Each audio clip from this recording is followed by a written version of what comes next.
RCB versus CSK ಯಾವ ತಂಡ ಬಲಿಷ್ಠವಾಗಿದೆ? March 28ನೇ ತಾರೀಕು ಆರ್ಸಿಬಿ ವರ್ಸಸ್ ಸಿಎಸ್ಕೆ ಮ್ಯಾಚ್ ನಡೆಯಲಿದೆ.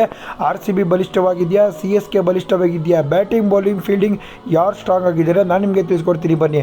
ಆರ್ಸಿಬಿ ಪ್ಲೇಯಿಂಗ್ ಲೆವೆನ್ನಲ್ಲಿ ಎರಡು ದೊಡ್ಡ ಬದಲಾವಣೆ ಆಗ್ಬೋದು. DDP ಜಾಗದಲ್ಲಿ ಮನೋಜ್ ಬರ್ತಾರೆ, ರಸಿಕ್ ಸಲಾಂ ಜಾಗದಲ್ಲಿ ಯಾರು ಬರ್ತಾರೆ? ಭುವನೇಶ್ವರ್ ಕುಮಾರ್ ಬರ್ತಾರೆ. ಸಿಎಸ್ಕೆ ಆಲ್ಮೋಸ್ಟ್ ಸೇಮ್ ಇದೆ. ಆರ್ಸಿಬಿ ಬ್ಯಾಟಿಂಗು ಮತ್ತು ಸಿಎಸ್ಕೆ ಬ್ಯಾಟಿಂಗ್ ಕಂಪೇರ್ ಮಾಡಿದಾಗ ಗೊತ್ತಾಗುತ್ತೆ.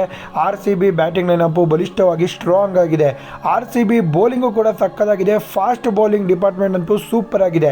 ಆರ್ಸಿಬಿ ವೀಕ್ ಆಗಿರೋದಲ್ಲಿ ಗೊತ್ತಾ? Spin department. CSK spin department strong ಆಗಿದೆ. Noor Ahmad, Ravichandran Ashwin, Jadeja. RCB spin department weak ಆಗಿದೆ. ಆದರೂ ಕೂಡ ಕೃಣಾಲ್ ಪಾಂಡ್ಯ ಸಕ್ಕತ್ತಾಗಿ ಬೌಲಿಂಗ್ ಮಾಡಿದ್ದಾರೆ. ಫಸ್ಟ್ ಮ್ಯಾಚ್ KKR ವಿರುದ್ಧ ಭುವನೇಶ್ವರ್ ಕುಮಾರ್ ಎಂಟ್ರಿ ಕೊಡ್ತಾ ಇದ್ದಾರೆ. DDP ಜಾಗದಲ್ಲಿ ಮನೋಜ್ ಬಾಂಡ್ಗೆ ಬಂದರೆ ಆರ್ಸಿಬಿ ತಂಡ ಬಲಿಷ್ಠ ತಂಡನೇ ಅಂತಲೇ ಹೇಳ್ತೀನಿ. ಆರ್ಸಿಬಿ ವರ್ಸಸ್ ಸಿಎಸ್ಕೆ ಇಬ್ಬರಲ್ಲಿ ಯಾರು ಬಲಿಷ್ಠ? ಆರ್ಸಿಬಿ ತಂಡ ಬಲಿಷ್ಠ. ಬೌಲಿಂಗ್, ಬ್ಯಾಟಿಂಗ್ ಸ್ಟ್ರಾಂಗ್ ಆಗಿದೆ. ಸ್ಪಿನ್ ಡಿಪಾರ್ಟ್ಮೆಂಟ್ ವೀಕ್ ಆಗಿದೆ. ಜೊತೆಗೆ ಫೀಲ್ಡಿಂಗು ಕೂಡ ಆರ್ಸಿಬಿ ಸ್ಟ್ರಾಂಗ್ ಆಗೇ ಮಾಡ್ತಾರೆ. ವಿಡಿಯೋನ ಎಲ್ಲರಿಗೂ ಕೂಡ ಶೇರ್ ಮಾಡಿ. ಕನ್ನಡ ಸ್ಪೋರ್ಟ್ಸ್ ಎಕ್ಸ್ಪರ್ಟ್ ಪೇಜ್ನ ಫಾಲೋ ಮಾಡಿ, ಸಬ್ಸ್ಕ್ರೈಬ್ ಮಾಡಿ, ಸಪೋರ್ಟ್ ಮಾಡಿ, ಹಾಗೆಯೇ ಲೈಕ್ ಮಾಡಿ.